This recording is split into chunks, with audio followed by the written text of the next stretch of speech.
阿贝贝有告诉丹尼波啊，各位观众晚安，欢迎收看今天1月16号的原视晚间新闻。新闻一开始，我们先来看今有哪些的新闻重点。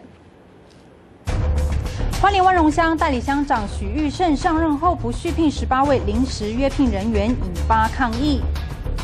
今年大学学测和国中会考都加考英听测验，缺乏学习环境的偏乡学生认为不公平。南投日月潭边的一间8层楼高饭店遭到举发是违建，而且无照营业，目前已经被勒令停业。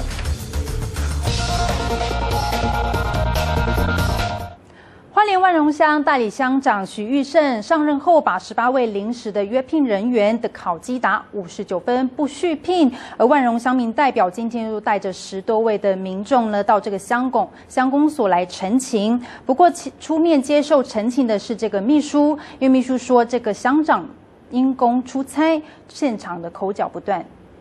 最起码要解释给我们知道嘛。乡里面有意见，真正的跑掉，没有一个敢负责。民众怒口要求代理乡长给个公道，就是因为在去年代理乡长许玉胜才上任3天，连约聘雇人员的名字都叫不出来，就在考核上给约聘雇人员考评为59分，发文解雇18位约聘雇人员，其中不乏25年以上资深员工。16号18位约聘雇人员和抗议民众将近60多人来到万荣乡公所门口绑白布条抗议，要求公所给个交代。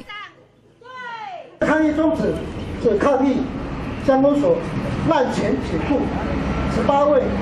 约雇人员。我们的宗旨是希望还给他们人员能够保障他的工作权以及名誉。觉得不公平，是因为我们的那个考核表，然后科长打我88分，然后就代理乡长啊，他28号才就是代理上任这样，然后就打59，然后不是只有我一个人，我们课室全部都59分。面对民众抗议，代理乡长以洽公为由，由乡公所秘书林汉生代表接见并接受陈情书。乡下地方找工作谈何容易？如此滥权大量之前解雇员工，已经违反劳动基准法相关作业规定。陈请万荣乡公所于本年度1月20日以前给予一个合理的说明。本所会在